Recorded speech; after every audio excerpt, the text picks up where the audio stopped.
wonderful good morning, a super Friday to all the listeners of Classic FM, Classic 105.5 and 105.9 on the FM band.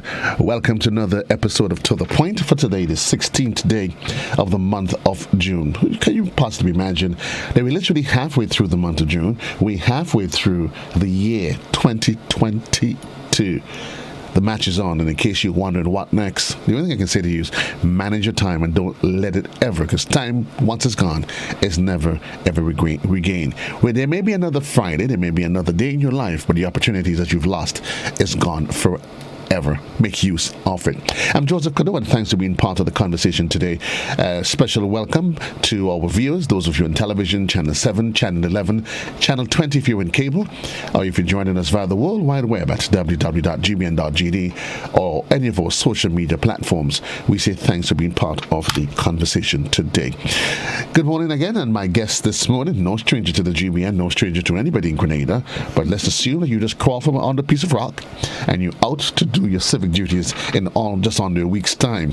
And you may have not been introduced to her before. She is the Public Relations Officer of the Public Workers Union, Daisy Hazzard. Daisy, it's always a pleasure having you in studio with me. How are you? Good morning, JC. I'm fine. It's a wonderful Friday. It's a good time to be alive, and I'm quite fine. Thank you for being in studio with you this morning. It's always a pleasure to be here at GBN and to speak with listeners and viewers across our tri-island state and in the diaspora about Public Workers Union's affairs.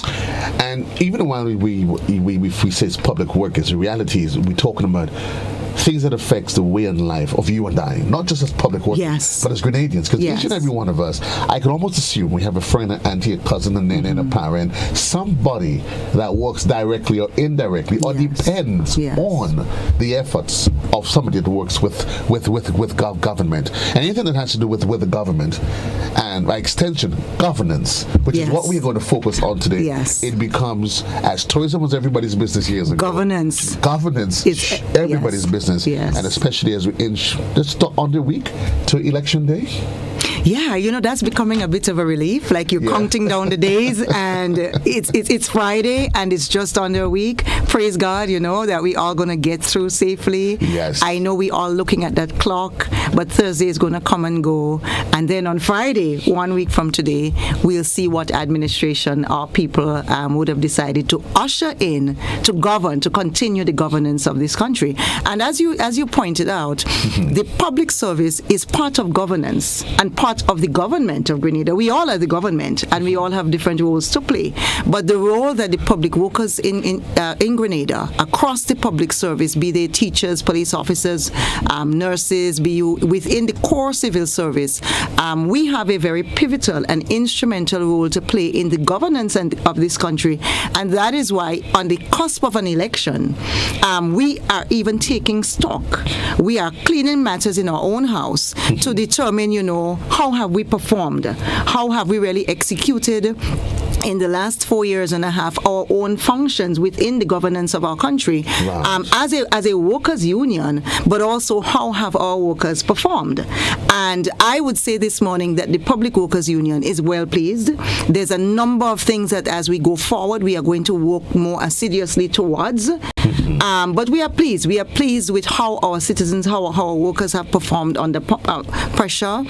We've come through a pandemic. It is fair to say that between the health sector and the police officers of this country, the teachers of this country, we have brought our country safely thus far. And here we are, and we are looking at how do we continue as a union to represent our workers as we go forward? And, I was thinking this morning, and my executive was reflecting yesterday, that just about 4.5 years ago, at this time, we were talking about pensions and gratuities. And here we are again. The conversation is still in train. And it should not be a conversation, it should be an action. But woefully, it is still a conversation. Well, let me just add to this, though. We highlighted the fact that we've been through a pandemic. Yes. We're going through a global recession. Yes. Albeit here at home, we started to feel it. But I think, given the nature of who we are, we are gifted with agricultural land. So we can all get a breadfruit somewhere, a blog or something of the sort. But you would agree with me that a key component to ensuring that governance is maintained at an optimum level, given the role and responsibility of civil servants, not the MPs, that those machineries, the people that's responsible for keeping the machinery working, they should be operated at an optimum level. Should be happy. The less worries, the less stress, the better they perform. Yes. And that's a key component to ensuring that the next 4.5 years, notwithstanding whoever is in office, that public workers, Grenadians, we are happy. Because come next Friday or Thursday, we are going to know who is going to form the next administration. Right. But the government continues. The government never really changes. What changes is the people that we put at the helm to manage the administration of our government. And yes, if our public workers, if our civil service corps is not happy, is not satisfied, it has a direct impact on our country. It has a direct impact on the wealth and well-being of our country, because we are the ones who make government happen. We facilitate persons who are the private sector. We facilitate that. We facilitate those persons who do self-employment. We facilitate all of government, and 15 persons can go away, and come next Thursday or Friday, we may emerge without a clear-cut winner in the elections. But our business must continue. But our business must continue. And the technocrats at the various ministries and departments of government, that is their role. And this is a concern that the Public Workers Union have, because what we've seen over the last 2 decades or so is the erosion of the public service. It's an erosion of a reliance on technical expertise and technocrats within various ministries. And if your technocrats are not there, if the persons with the know-how, with the skills, with the qualifications, with the experience is not in the positions that they are supposed to be in, what happens to your governance? Because let's face it, a minister, there is no qualification for a minister, and I think we said that a couple of weeks ago. A minister is not required to have any sort of university degree, any doctoral qualifications or anything like that. Right. Basically, your citizenship, somebody nominates you who is qualified, your $400, I think it is. And government is supposed to rely on that construct within the various ministries and departments made up of the civil service, of the public service, that continues to perform the functions of our government and our state. But do you think, Daisy, I mean, putting it that way, if you're putting it that eloquent, if you simplified, yes. And do you think the average Grenadian ever stop and think and consider really and truly? Because very often we put so much of emphasis on the minister, that MP, and not realizing, well, hello, what's his qualification? So you ask the PS in any one of the ministries, what's your qualifications? And they pull out a rap. And they have to. They have to be a PS. There is a rap sheet. There is a sheet of qualifications. Your resume should look powerful. When you ask an MP, once he's in office, what's your qualifications? And outside of saying, well, maybe I did X, Y, and Z prior, you didn't realize. So let's not make it trite. In this age, we are in 2022, and obviously, when our Constitution was founded, how many years ago, the requirements may have been a bit different. Nobody wants to know that a minister of government is sitting in office and they do not have some level of qualification and some level of acumen. But there is never going to be a time when our Constitution is going to demand that, because it means that you're going to be taking out what is a level playing field, and now probably giving access to only one bunch of persons. But qualification is important, and it's good to know that our ministers have done something, and because they have to lead. But the reality is that a person who runs for office, a candidate, does not have to become a minister. That person runs for, they campaign and they participate in the general election to be a member of parliament representing citizens at the level of constituency. And there is no formula, there is no rule that says that such a person now needs to be in a ministry as a minister. What has happened over time is because the culture has sort of demanded that ministers should give and that ministers should do, and how we judge a minister, how we rank them, it depends on what they're able to do, what they've been perceived to have been able to do for persons, for individuals. And it seems that being able to latch on to the purse of government, to be able to have that spending, that kind of a spending power through a ministry, that is what has sort of emerged as our democracy. But a minister of government does not have to sit in ministries, does not have to become a minister. That is our formula, however, and I suppose going forward, that is what we're going to change. What has to change is what we have seen emerging in the last 20 to 15 years, where ministers get into ministries and somehow begin to believe that they are the technocrats and they are the ones with the expertise, and that one person can sit within a ministry and resolve all of the issues and carry on the business of such a ministry. And woefully, what we've seen more often now, the practice is that so many ministers get into ministries and they disband the ministry. And then they bring in what we describe within the PWU as a fan club. So you see persons with their roles, their proper public service roles, they have their proper resume, skills and qualifications, and they're placed in another ministry where they cannot function, where they are not asked to function at all because they are not placed into any definitive role that goes along with their qualification. And then you see other persons without said qualification come into a ministry, and then you hear, well, it's a friend of the minister. And these persons do not come in by way of an interview, by way of jobs being advertised. You know, it's funny. Well, not funny, it's sad. A couple weeks ago, I was speaking with someone who acted as a maid supervisor at the General Hospital. This person has about 20 years experience under the belt providing maid services at the hospital. That's a specialized kind of a service. One does not just get up in the morning and become a qualified maid supervisor or a maid at the General Hospital. And that person was moved back to their substantive post and was told the position of maid supervisor has to be advertised. However, the very person who is supervising that person and who says to that person, your position has to be advertised, did not benefit or was not ever interviewed for that position. That person was simply picked up and assumed a position, perhaps because someone looked at them and thought that they were performing well, or perhaps someone looked at them and thought, well, this is someone who's going to toe my line.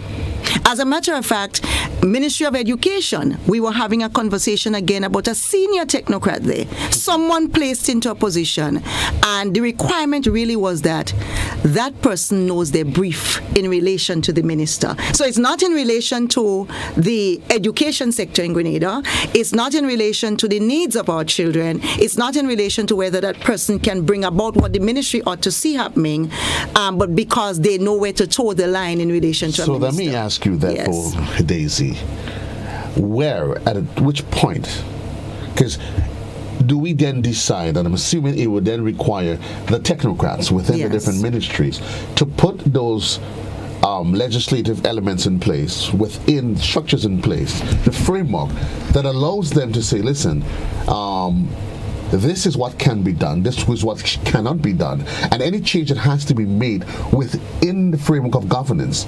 It cannot be a case where a minister just wakes up in the morning and decides, let's just do this. Right. And I'm happy that you asked this question, because this is the core of what we are discussing. All of these regulations are in place. Our country has a beautiful governance structure. Our founding fathers, the Americans always like to talk about the founding fathers. Let's talk about our founding fathers in Grenada. Our founding fathers knew what they were about. They had the foresight and the vision to lay out a structure of governance for our country that can and should withstand the test of time. So how a person is hired, how a person should be moved from a position, how government assumes functions. So for instance, if you look at the construct of a ministry, it's laid out. Who are the persons that you are going to need? You're going to need, let's say Ministry of Agriculture. You're going to need a PS, but then you're going to need a chief technical officer and that kind of a thing. You're going to need field officers who are going to go out there and help your farmers and supervise them. All of those things are laid out. Now, as we move forward into the 21st century, jobs, the nature and face of jobs are changing. Correct, yes. And perhaps how we execute those jobs in terms of using and infusing technology, that has changed. But what has not changed is the requirement for those positions and for those people. But what has changed is that our laws as well, our labor laws, our constitution, public service rules and regulations. If you look at the general hospital, it tells you how many nurses to a patient, how many doctors, who are the consultants and the specialists that you need. Everything is laid out. There is a blueprint for the governance of Grenada. What we've seen again in the last 2 decades or so, it's an erosion of that. A willful breakdown, a willful destruction of the structures of governance. And that is why the PW believes that we are at a good time in Grenada, a good time and place where by and large our country has come to that kind of a consciousness and awareness that we have allowed things to slide for too long. And the election gives us an opportunity to rectify, to create a sort of a balance. But when you say willful, is it willful? Is it in the context that over the years that we've lacked, the ministries have not been able to attract the necessary resource, skill with the skill sets to manage those ministries? Or is it that you have political overreach, where there's a crossover between government and the party?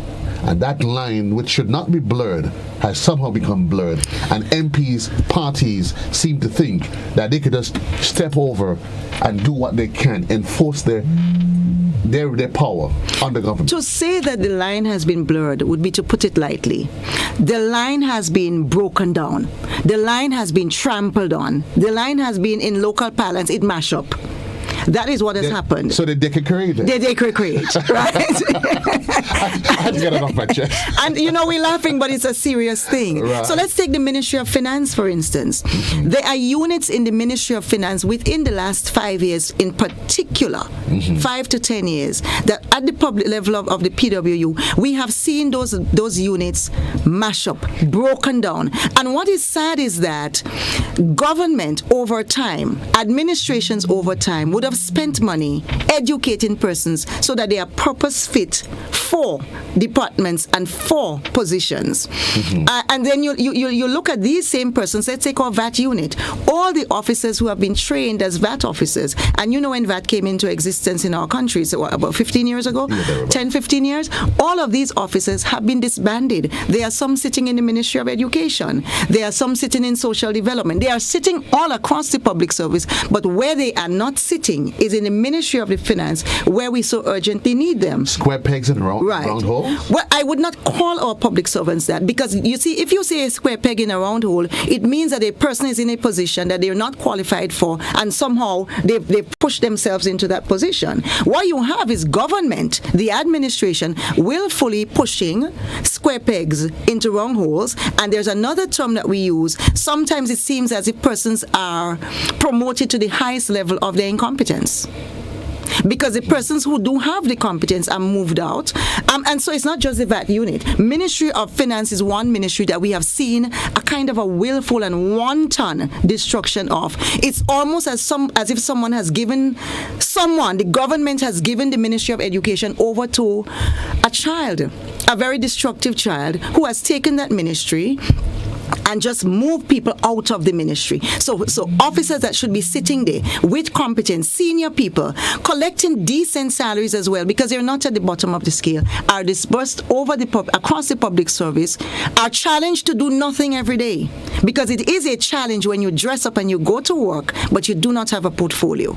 And let me just say to the public, if you do not have a portfolio, there is not much that you can do. People seem to think, well, why don't you just get up if you go to work? So do something. Do what? When you are not placed in a position and you are not, yes. But is that a trend, Daisy? Really a common trend, or is it one of these one-off things that happen? It is not a one-off. It is what we are seeing. People in positions doing nothing? Yes. So it's like, and someone would say, well, why? So if JC, if you're moved out of GBN to the point slot, right, and someone else is here, and GBN says you just sit in an office somewhere, and they have not said to you, well, these are the programs that you are going to do. Right. Or you design programs and you come back and you say, well, you've moved me out of to the point at 9 o'clock on mornings, but I perceive that here is where I can do something else.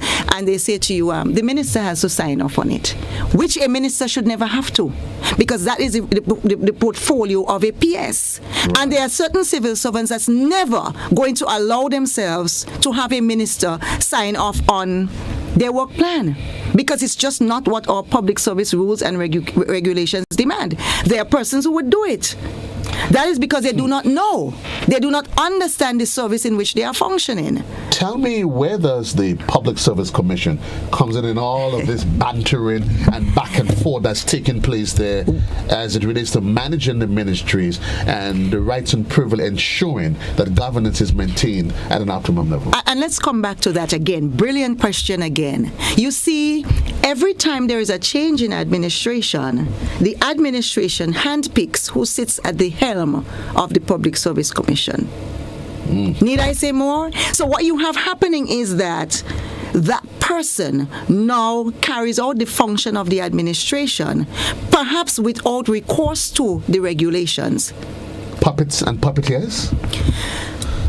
Persons who willfully carry out the instructions of government, even when it's not good for our country. So I call them, you give me the fancy term, I'll say puppet and puppeteers. And so you may have a person who is placed into a position who says, I want to be fair to the regulations. I want to be fair to the rules. I want to be fair to the governance structure of my country. And at the same time, yes, you have to be liaising and in concert with the Department of Public Administration and with the persons who are running your government, which are the ministers of government. But it has to be a balance. It cannot be that the government asks you to move out. Let's take the Ministry of Education. There is on the books a unit called Project or Planning Unit, which is such a critical component of our ministry.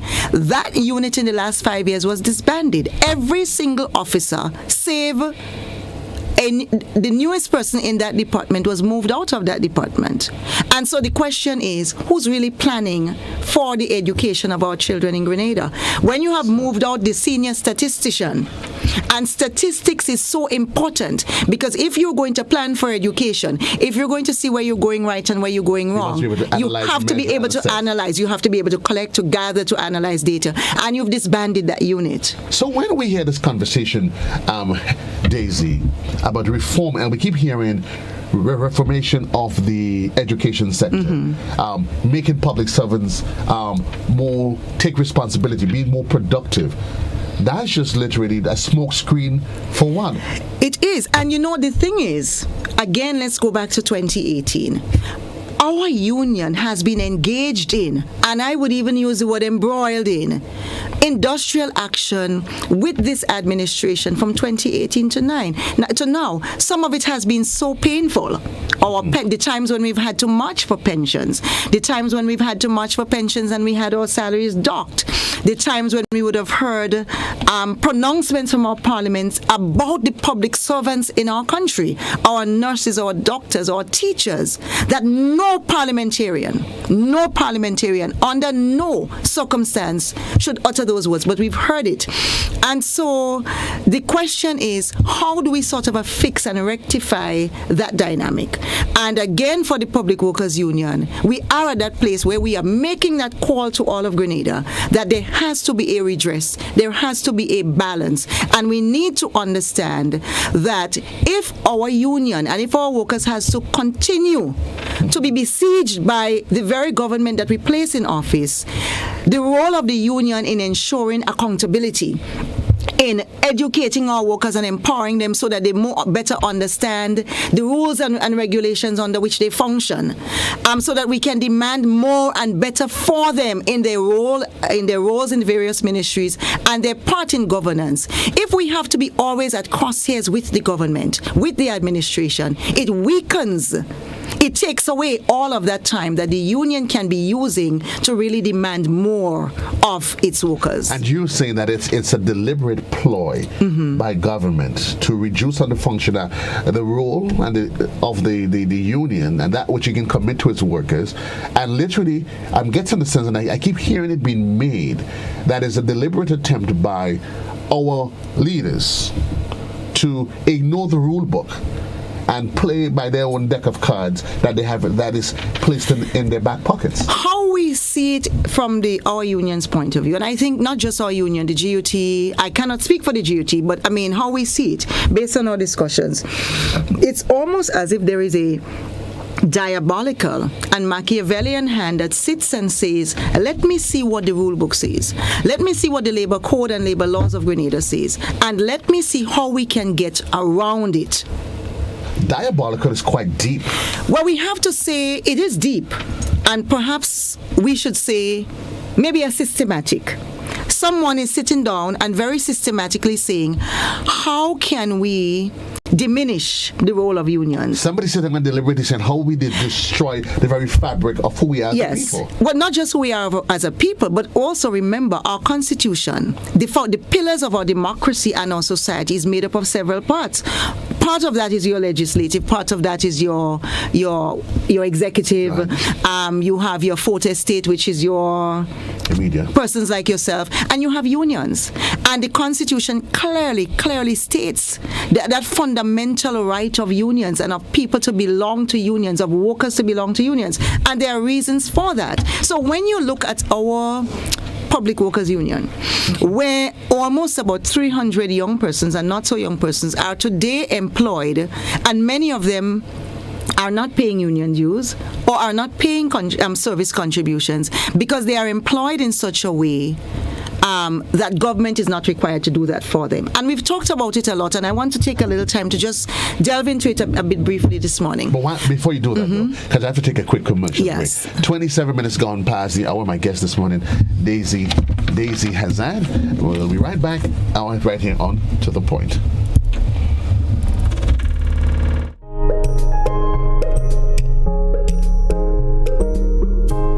They are the few, the strong, the elite. Grenada, get ready as our sporting gladiators go for gold and glory at the World Championships. Follow every throw, stride and jump from July 15th to the 24th. Capture the action daily on GBN television. It's the World Championships.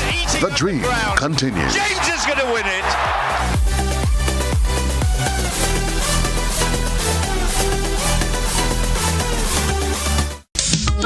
Mr. mentioned Winkai, then you have things like Manumos, Cross Combat, you know. We have the low power there. It is kind of like the same man, and it's just different name for the same kind of thing. And last but not least, I just want to say to all the men who saw me, call me, and ask for piece of cake. I'm baking this weekend. Join us Fridays at 8 on GBN Television, K105 FM, GBN's Facebook page, and the YouTube channel for We Culture.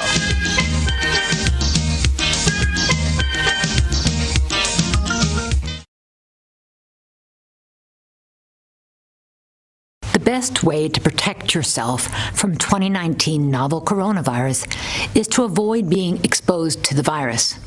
Additionally, there are preventative actions that you can take to protect yourself and your family from the spread of respiratory viruses that can make you sick.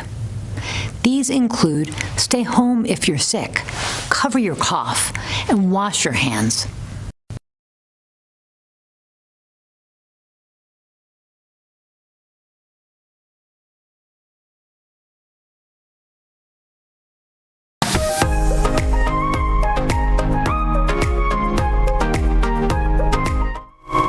Thank you. Welcome back to The Point for today, the 17th day of the month of June. In case you're just joining the conversation, my guest this morning, Daisy Hazzard, Public Relations Officer of the Public Workers Union. Daisy, we have one of those heart-wrenching conversations that seems to hinge around what many has seen through the eyes of the union as a deliberate attempt to dismantle and remove the very fabric of that which makes us Grenadian, the role of the civil service and everything else. Quite an indictment. I'm going to give you the opportunity to back it up in just a bit. But we have a caller that is on the line. Good morning, caller. You are live. Yeah, good morning, Joseph, and morning, Daisy. I want to concur a lot of what you said, but I want to also add a few issues and remind people of certain public workers who have suffered over the years because of that lack of governance. And first of all, you had Julia Lawrence, who was doing her work, and she paid a high price for that. And then more later, you had Paul Graham. And I have a problem with our people. Every time I mention Paul Graham, and you said that he's now working in Kenya, people would say that, well, you know, he good for him. But I say it's bad for Grenada. The skill and knowledge that this guy had was we were denied of it. He might get more money, a bigger salary where he is, but it's affecting our country. The other issue is when public servants are accused of stealing meat and that kind of thing, even if there was a problem there, the union shouldn't be approached and said, well, we have a problem there. And the way in which public workers were assaulted, it's something else. In terms of, there's quite a few things on the way. In terms of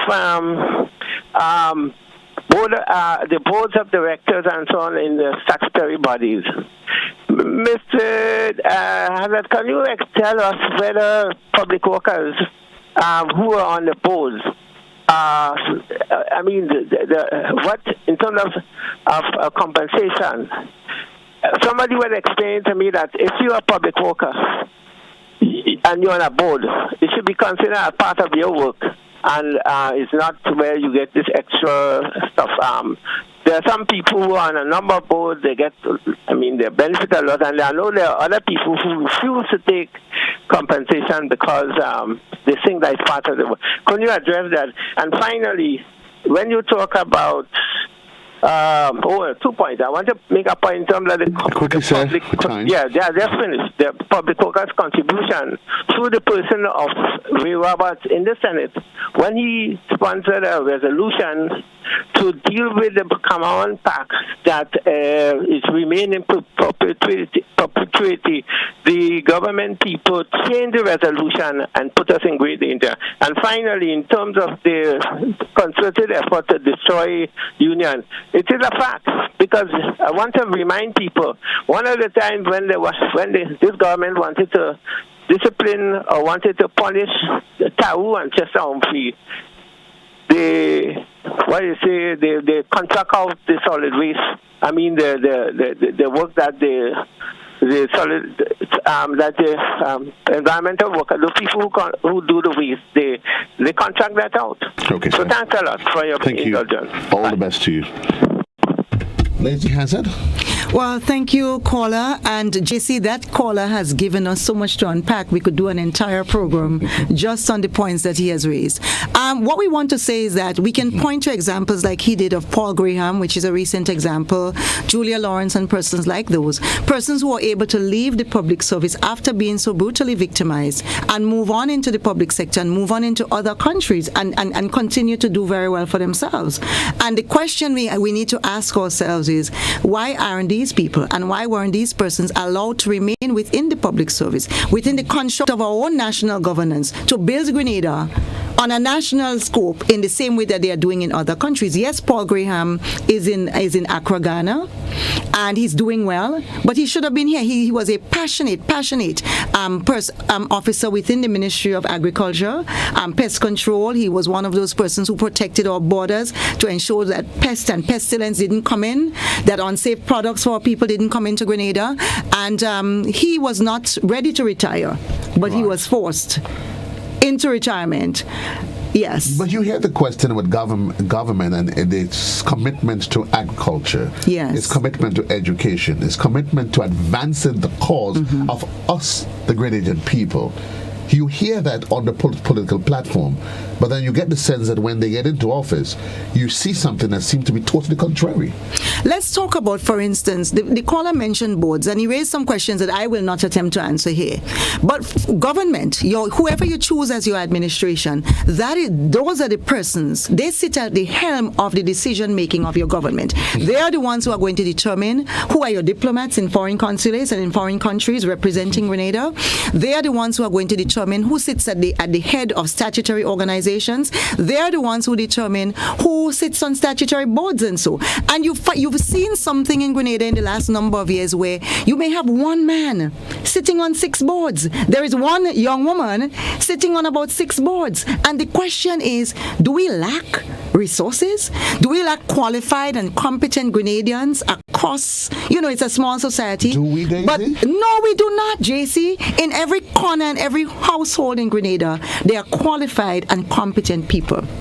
Because our revolution gave us universal secondary education, and in successive years, successive governments and administration has been able to build on the tertiary education offering that we can give to our people. So we started out by going to Cuba and to Russia. Now we have, right here in Grenada, our own SGU. We have institutions across the region. We provide scholarships. Government does all of that. And so the question is not whether there are enough persons that can fill out boards, but the question is, why would an administration simply regurgitate and recycle and reuse the same persons on different boards and in different functions of our government all the time? Political expedience, or should we say they just don't care? Well, perhaps, I would not want to think that our politicians do not care. We have our Prime Minister who is the longest serving politician in the region. Maybe they care, but care about what? I will never sit here and say that our politicians do not care. I'm asking. But the question is, care about what and care about how? And I think perhaps there comes a time when persons have been at the thing for so long that maybe after a while it becomes more about them than about doing good for what's good for our country. Let's take a ministry example. If a minister is going to say, I want to staff my ministry so that I feel more comfortable with the people around me. I want to staff my ministry so that I know that the people around me are my friends and will do my bidding, then it's not about education of our children. It's about political expedience. It's about political expedience and this person's own self of comfort and their own sense of grandeur. We have a caller that is on the line. Good morning, caller. You are live. Good morning, and good morning to you, listeners. I've been listening to the representatives of the union. They inform me that Touch is campaigning for a particular party. But be that as it may, I want to make a comment and get a response. We have persons within the public service, some are contract workers, who are paying union dues. And the union is not representing this section of people. When they go to the union and they do the research, they say, well, you're not a public servant. You're not under the Public Service Commission. But the union continues to accept payments every month from these people. I know persons for a fact who have complained time and time again that the union continues to collect money and do not represent them. I want to hear our response to that, please. Thank you, caller. And my response, caller, is that what you're saying here this morning is categorically untrue. It's contrived. It's false. Our union represents every single worker who is covered under our union as a member by virtue of their contribution. It may be a service contribution, it may be a full union due. Not only do we do that, not only do we represent these workers, there is nothing about a worker being our member because they are under the Public Service Commission. That is false. A worker does not belong to our union because they are employed through the Public Service Commission. They belong to our union by virtue of whatever contribution, however small it is, that comes into our union. But not only do we represent these workers, we also represent those workers who are non-unionized. We represent workers from other unions who come into our union hall, and increasingly, especially because of the pandemic and during the pandemic, we have seen people just walking off the street and coming into our union and saying, "Can you help?" Increasingly, again, let me correct that caller. What you have across the public service now is a wide contingent of civil servants, young men and women, who have no coverage at all by virtue of how government has chosen to employ them. They are not paid, no NIS contributions are paid for them. If they have to pay NIS, they have to pay the full 11% by themselves, and they have to make that choice to go to NIS every month to pay it, irregardless of how big or how small the salary is. They have no coverage at all. They do not receive vacation days. I was speaking with a young man last week who is now going on 2.5 years, 6 months service in the government service, and in that time he has received 5 days vacation leave. 5 days. No NIS is paid for him. That young man has a first degree. He's now pursuing a master's degree. And this is what we are seeing across our public service. Also, just 2 weeks ago, we had to represent a young man who does not pay one single cent to the Public Workers Union, who was treated so unfairly and so wrong at the General Hospital, where he worked as a relief worker for over 1 year. And he was told summarily, you need to go home. He found out at that point, because he became ill, that in the 1 year that he was employed, no NIS was paid for him. He had no coverage at all. And the question that we had to ask to the ministry was, what if this young man had fallen sick by virtue of being employed in the hospital plant, where there are so many dangers or possible dangers? So, caller, you are absolutely wrong. And again, I am not here campaigning this morning. I am speaking about governance. I'm speaking about this in my role as PRO for the Public Workers Union, and what we have encountered in the last number of years in our public service. We are speaking about facts here this morning. It may not be convenient for you. You may not like to hear it, but we are speaking the facts. We have a caller that's on the line. Good morning, caller. Hello, caller. Caller, your line is open. Are you there? Hi. Yes, go ahead. What's question, comment? Hello. Your question or comment, please. Hi. Caller, your question or comment, there's a lot of noise. I agree, sir. The noise is on your end. Thank you, caller. Enjoy the rest of the day. Now, Daisy, let's go back to the point you were just making there, and I know we've had that conversation already, and I've heard of those harrowing tales. And when you hear it, it seems almost impossible. Yes. You tell yourself, no, that can't be happening. Not a little bit, but more and more. And a lot of people, they tell themselves, you know what? I am going to drink salt, suck salt, drink water, bide my time, hoping that one day that the status quo changes. But the reality is that change is not going to come if you remain quiet and allow it to become the order of the day, Daisy. You know, JC, if we want change, we have to be the change. Anything that we want to change, time and the environment and circumstances and karma and all of those things can happen. But a conscious and aware people have to determine at some point, am I happy with this set of circumstances? Is this the best way? Are we doing the best thing?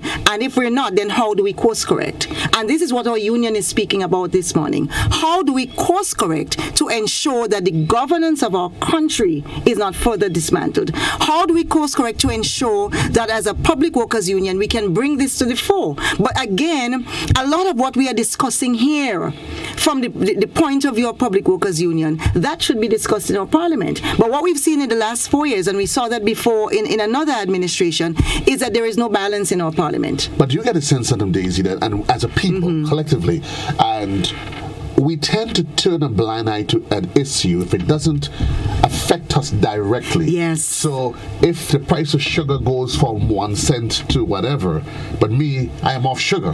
I don't use sugar. Yes. So for me to talk and say that sugar is getting expensive, this is bad, because it doesn't come home to me. Yes. Some of us seem willing to turn a blind eye to it as though nothing is happening. But we have a caller that is on the line. Good morning, caller. You're alive. Yeah, Joseph, good morning. I'm one to your guest. I have always talked about the same thing.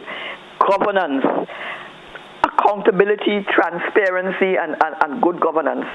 I don't know what happened to these people. Joseph, you always say it because you know who I am. And I always say that these people, Keith Mitchell, whoever it is, NNP, NDC, these people are public servants. You always say, and we are paying their salary. I'm very, very strong about that. Emlyn Pierre, Clarice, and all of these people, you are accountable to me that I am paying your salary, and you have to answer. But what I find is that they're not answerable to us. Up to now, I don't know what is it. When you ask them, when you ask what is national debt, they're telling you debt to GDP. When you ask them questions, there's no answers. And this is my problem. It's a governance problem. And I find to me this government has been treating public workers unfair. When I listened to Daisy this morning, and generally, because I'm an educated person, not educated, I have common sense. I have no degree. And when you look at how this administration had treated the public servant, and they are the ones that run in the ministries, they have not treated them properly, and they deserve better. Look at those nurses. There's no way that give me a chance, Joseph. I could sit down here in my bed, lying down, and say nurses on contract. Are you mad, Keith Mitchell? Nurses and doctors and teachers, these people are important to the society.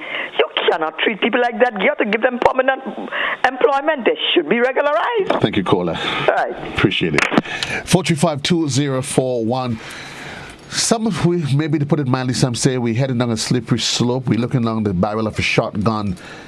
We're at a point that requires paradigm shift. But the question that last Wednesday, we had on one of my platforms, we were asking a question, and very often there's the issue, Daisy, of change, and there's the issue of transformation.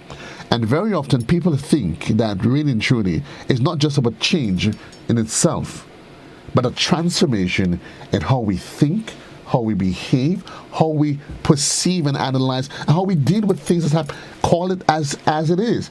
If it's a spade, you call it a spade. Why try to mama guy others and tell people it's not happening? If it's happening, say it's happening. Again, in consultation with the executive, we were trying to determine how we are going to address the concerns that we have on this morning's program. Because mindful of the fact that we are 1 week away from an elections, and mindful of the fact that we all have freedom of choice as voters, that we represent a body of workers who probably support either of the two main parties and perhaps some of the other fringe parties as well, and that we have to be balanced in terms of how we bring across our message at this time. But what the executive said is we have to stick to the facts. There is no way that we can compromise at this point in not speaking to Grenada about the concern that we have about the governance structure of our country. And so this is what I'm here doing this morning. And the caller and both yourself pointed out to this situation we have in our country where it's more about individualism rather than collectivism. So you made that point, that analogy with sugar, that if something does not concern me, it should not matter. When I get off this program this morning, I'm going to get messages from my family who's going to say, what are you doing down there fighting up again this morning for still? Leave. And that's a bigger question for me because I have chosen to remain in Grenada while all of my family, my mother and all of my siblings, every single one lives abroad. And I felt, no, I should remain in my country. This is my soil. Somebody has to remain here. And you're here and you're trying to engage in this process where you want to help your country to be better and to do better. And then there are persons who would say, well, you're speaking out against the government. What we can promise this country is that, irregardless to who forms the administration of our country, on June 24th, the Public Workers Union will be knocking. And not only will we just be agitating, we will be coming to government with solutions because we believe and we know that our process in this, our role in this democracy is to ensure that government remains balanced. We are not the only ones. There are the NGOs, there are civil organizations, and I think it is the deepest hope of our country. Those of us who are not seeking our own individual purpose, it is the deepest hope of our country that some balance is returned to our parliament. And we make no apologies at all as the Public Workers Union in saying so, because unless we see a balance in our parliament, we are going to continue to see this gross imbalance in governance of our country, which cannot and is not good for Grenada. Good morning, caller. You're alive. Good morning. Thank you very much for taking my call. Ms. Daisy, thanks for coming on. I have one comment and a question. The comment is that so many times I hear union representatives and others mentioning that I'm saying this for the public's sake. I'm putting out this information for the public's sake. And it always occurred to me, what is the public going to do? I know the public can vote, the public can talk, but the public appointed you guys as representatives. You came up you candidated yourself as candidates to be appointed to a public workers union, the various unions, and you are the ones who said, I have the plan, I'm going to change. The public did not do that. They voted you guys, they recommended you guys, and you are there. So when you speak, when we speak of, your representatives speak of informing the public, I just want to bring into your mind that the public can only listen. The public is also fearful for the jobs based on the culture that's happening in Grenada now. You are the ones to strategize. You are the ones to go out, get other unions, get other groups, lobby them, see how they can push your cause, and they can make some impact. So the question comes up: if this NMP government goes back in office, or the NDC government goes in office, and they're not towing the line that is prescribed, that is in the public service rules and regulations, or in the public service regulations, and it's really getting out of control, how can you guys deem best to get organizations together, groupings together, to really press for transformation and the change that you're speaking about that was there 30 years ago? What power do you have to impact change on the public service, on the public the politicians? Thanks for the question, caller. Thank you, caller. And you're asking the questions that we have been asking ourselves in our camp. How do we better strategize? What do we do? Are the strategies that we've been employing over time, has it worked? And how do we go forward in ensuring that we can bring about benefits and bring about change and bring back a balance in governance in our country outside of taking to the streets and protesting? But caller, you ask, why am I here? And I'm here to lobby. I'm here to lobby persons like you. You know, the Bible warns us about keeping our light on the bushel.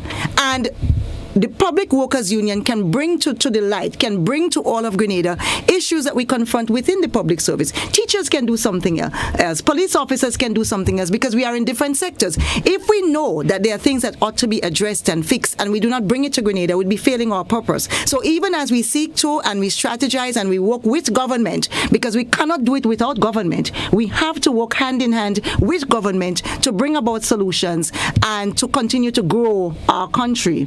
But we cannot do it alone, and this is why we would take the opportunity to come to forums like this where we can speak to all of Grenada, because all of us have a role to play. Be we organizations, be we individuals, be we churches, be we schools, be we groups, be we clubs, we have a role to play. And someone somewhere may be listening and say, I did not know this was a problem. Let me help to further shed some light on it. Yes. And do you get the sense that therein lies the greater problem? Yes. That we keep saying to this individualism more than collectivism, where we see it's PWU, yes, it's GUT, it's possibly GBN, it's a teacher down the road, and not recognizing that all of us live on this piece of rock, and we all come together, and whatever affects one, whether the other one is crying out or not, we all feel it collectively. And as such, in order to agenda any change, we all have to be part of that national conversation.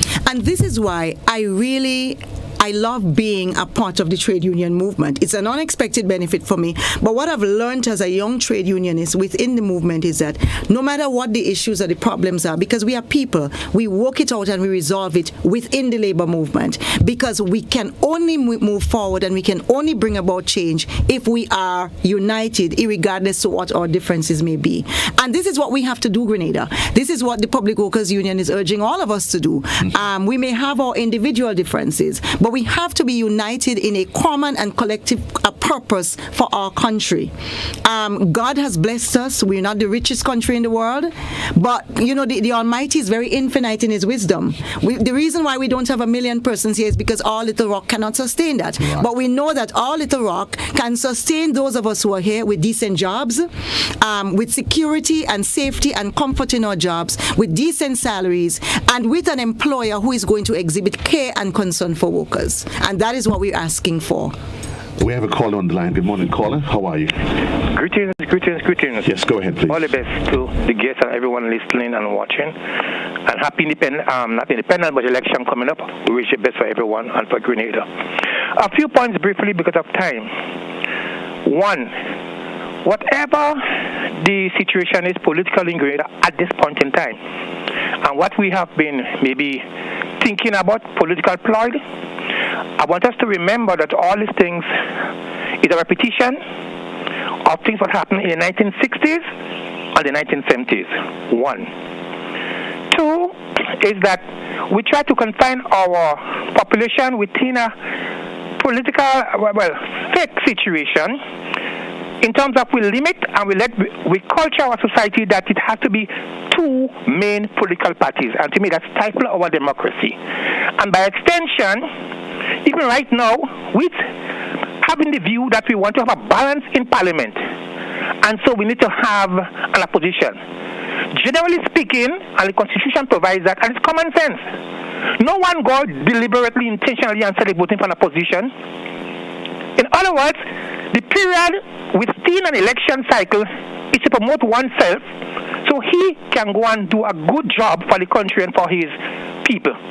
So people don't go out, I should not go out and say I'm voting for opposition. You're going to vote for somebody who is best. Now, in terms of the union, and I think it has been repeated in the latter part of this conversation this morning by Joe and your guest. And there's an old proverb that goes in the form that they came for the Jews and no one speak out. Then they came for the Christian, no one. And then when they came for me, there was no one to speak out. And so what is happening here, especially with the pension issue and many other issues, is based on the failure of the past.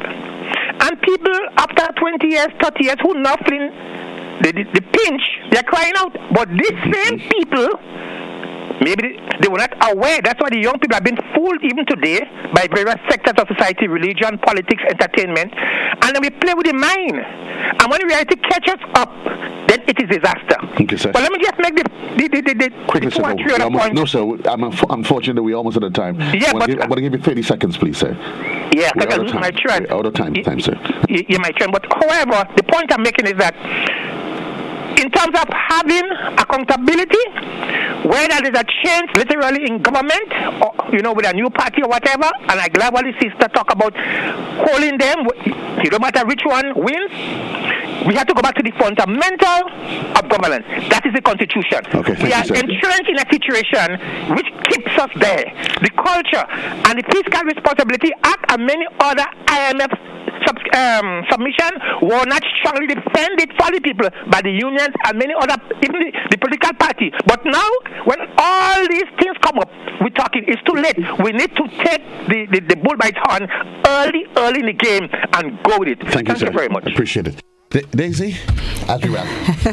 Well, I think the caller sort of wrapped, But as we wrap, what we're saying is that, our union is looking forward to working with whoever forms the administration, be it one of the main parties or a conglomeration of persons. We are looking forward to doing that. We know that our public sector cannot continue to go on as it is presently. We cannot continue to witness the destruction of the public service, because if we do that, we are witnessing the destruction of the very fabric of our society, and this is the sustainable development and growth and prosperity of our people. And so we are looking forward as a union. We are strategizing as to how we can help our workers who are suffering, how we can help those persons who are non-unionized to become unionized, because we know that the union serves a vital and pivotal role in our society. And where we are now in the crucible of our democracy, this is not the time when unions can backpedal. This is not the time when unions can become a bit shy. Unions have to go forward very boldly, and this is what we are promising our workers. This is what we are promising all of Grenada, and this is what we are promising whoever will form the administration, that you will have a partner to work with and who will keep you towing the line for the good of our country. Thank you very much. Daisy Hazzard, Public Relations Officer of the Public Workers Union. Grenada, this is where we leave the conversation today to the point, the 17th day of June. We started the conversation by saying that we need to thank our forefathers for a lot of which are things that we enjoy now. Universal suffrage, independence, all of these different things. Somebody had to fight for it. And the day we stop fight for anything is the day that we surrender our will to live. As Aristotle said, the unexamined life is not worth living. See, somebody has to agitate the issue. Absolutely. And that's what we need to do. I want to encourage us as a people that we start thinking, we move from the myopic position of where we are and start thinking not just today, but tomorrow. What is best not for me, but collectively as a people. Until then, so long everybody. JC loves you. Have yourself a great one.